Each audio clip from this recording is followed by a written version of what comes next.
There is a battle brewing between two Las Vegas homeowners and their HOA. The issue centers around a gazebo in their backyard. 8 News Now reporter Orko Manna explains why both sides are at odds and what state office could step in to help.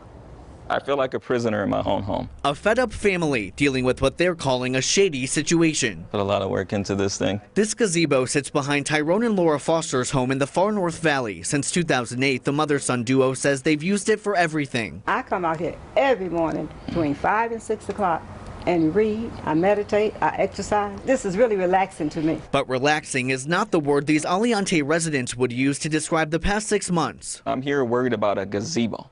Of all things, a gazebo, with all the other problems that people have in life that I have personally. So I'm just very upset about this. The Fosters say after having this gazebo in their backyard for 10 years, they never expected to get these letters from their HOA telling them to take the gazebo down or face hefty fines. The fine of $100 will be issued immediately, and fines will continue every 14 days. The fine started in April.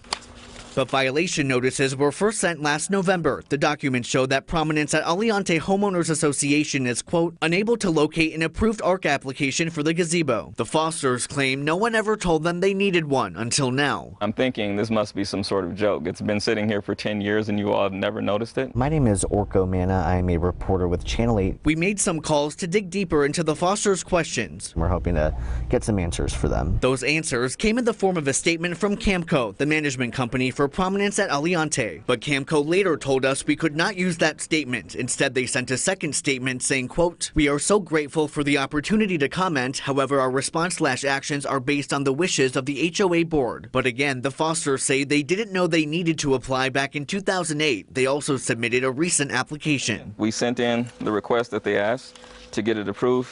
The neighbors approved, and they denied. The two sides are in obvious opposition. To send something like that in? That's where the Ombudsman's office comes into play. It's a fine-tooth comb, and we have to look at all the cases closely. Ombudsman Charvez Foger says homeowners and HOAs can come to them when an issue arises in their community. A complaint can be filed, or they can have an informal conference with a professional mediator. Bring both parties together if they both agree to come together to try to rectify the issue.